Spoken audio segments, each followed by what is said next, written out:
ہوں آج کا دو ٹانگ کا مولوی کافر نائک قرآن کو ہاتھ میں لے کے چلتا ہے، چیپٹر نمبر یہ، چیپٹر نمبر یہ، چیپٹر نمبر یہ، چیپٹر نمبر یہ۔ میں کہتا ہوں اس کافر نائک سے پوچھو کہ جس کو چیپٹر چیپٹر چیپٹر چیپٹر بتاتے ہوئے 20 سال ہو گئے، اس کا عالم یہ ہے، دیکھو تو لگتا ہے عیسائی ہے، دیکھو تو لگتا ہے یہودی ہے۔ ارے قرآن زمانے کو سناتے سناتے جو اپنے کریکٹر کو، اپنی زندگی کو، اپنے ڈریس کو، اپنے طریقے کو اسلامی نہ بنا سکا، وہ دنیا کو اسلام کیا بتائے گا؟ دنیا کو قرآن کیا بتائے گا؟ اگر اسلام پھیلایا ہے تو قسم رب کعبہ کی، اس ہندوستان کی وادی کے اوپر اگر سب سے عظیم ذات اور سب سے بڑا کوئی مبلغ ہے تو وہ خواجہ ہندوستان کی ذات ہے، غریب نواز کی ذات ہے۔ خواجہ ہند وہ دربار ہے آلہ تیرا، کبھی محروم نہیں مانگنے والا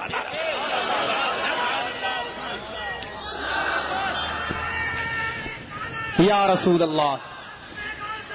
زندہ باد۔ بزرگوں کی تاریخ مت بھولنا، میری ایک بات یاد رکھنا، اگر بزرگوں کی تاریخ یاد رکھو گے، ان سے محبت رکھو گے، انشاءاللہ میرا دعویٰ ہے ایمان قبر میں لے کے جاؤ گے۔ اس لیے کہ آج کے یہ کٹ ملا چاہتے ہیں ہم مبلغ بن جائیں، ہم مبلغ بن جائیں، ہر انسان کو مبلغ بننے کا شوق ہے، لیکن سبحان اللہ غریب نواز کا طریقہ کار دیکھو، غریب نواز کا انداز دیکھو۔ سرکار غریب نواز ہندوستان کی وادیوں میں جب آئے تھے تو آپ کو نہیں معلوم ہے، خود نہیں آئے تھے، مصطفیٰ کے بھیجنے سے آئے تھے، نبی کے حکم سے آئے تھے، نبی کے بتانے سے آئے تھے، اور کس انداز میں آئے تھے؟ سجدے کی بات تو کی تھی، نماز کی بات تو کی تھی، رکوع کی بات تو کی تھی، اقیموا الصلاۃ وآتوا الزکاۃ کے نعرے تو لگائے تھے، استعینوا بالصبر والصلاۃ تو کہا اور پڑھ کے بتایا تھا، لیکن ساتھ ہی ساتھ طریقہ تبلیغ دیکھیے، جب آپ چلے تھے تو نکلنے پہلے آپ نے نبی کی بارگاہ میں حاضری پیش کی تھی، سلام عرض کیا تھا، بارگاہ مصطفیٰ سے جواب آیا تھا، سبحان اللہ، اور جواب حاصل کرنے کے بعد جب آپ نکلے تھے پاکستان کی وادیوں سے ہوتے ہوئے،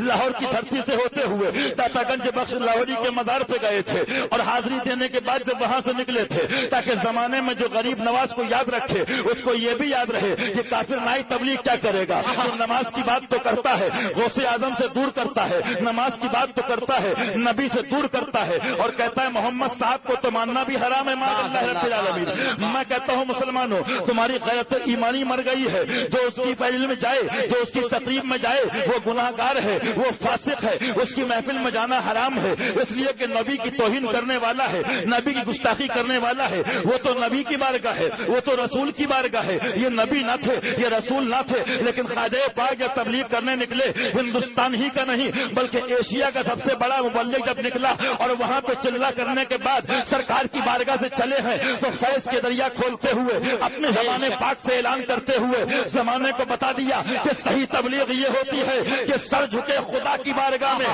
نماز پڑھو خدا کے لیے، نیاز کرو خدا والوں کے لیے، اور ہندوستان کے مبلغ اعظم نے غریب نواز نے اعلان کر کے بتا دیا تھا کہ گنج بخش فیض عالم مظہر نور خدا ناقصارہ پیر کامل کامل اعلی رہنما۔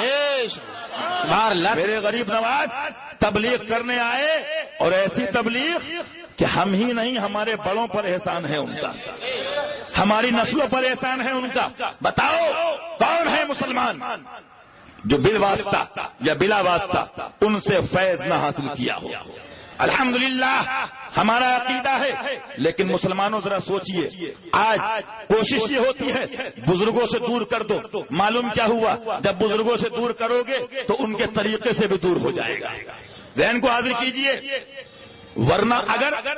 صرف دشمنی 11ویں سے ہوتی، 12ویں سے ہوتی، کھچڑے سے ہوتی تو سوال پیدا ہوتا ہے، ایک طرف حرام کہو، ایک طرف 4 پلیٹ کھا بھی لو موقع ملے،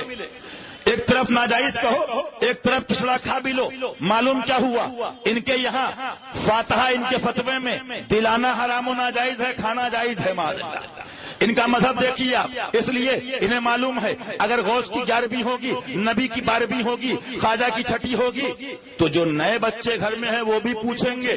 کس کی فاتحہ ہے ابا، ماں سے پوچھیں گے تو ماں بتائے گی، کبھی باپ بتائے گا، کبھی بہن بتائے گی، کبھی بھائی بتائے گا۔ جب بتائے گا تو اس بچے میں جذبہ پیدا ہوگا، جس کی یاد میرے باپ مناتے رہے، آیا کہ وہ ذات کون سی ہے؟ جس کی یاد میرا بھائی مناتا رہا وہ شخصیت کیسی ہے؟ جس کی کی یاد میں کھانا میری ماں پکاتی رہی وہ ذات کیسی ہے، تو ان بچوں میں شوق پیدا ہوگا، تو وہ خواجہ پاک کے بارے میں پڑھیں گے، غوث اعظم کے بارے میں پڑھیں گے، اعلی حضرت کے بارے میں پڑھیں گے، مخدوم سمنا کے بارے میں پڑھیں گے، اور جب ان کو پہچان لیں گے تو مصطفیٰ تک پہنچ جائیں گے، اور جب نبی تک پہنچ گئے تو ایمان سلامت رہے گا، عقیدہ سلامت رہے گا۔ اس لیے دوستو میں آپ سے کہتا ہوں، پہلی بات تو یاد رکھنا، زمانہ چھوٹ جائے لیکن بزرگوں کا دامن مت چھوڑنا۔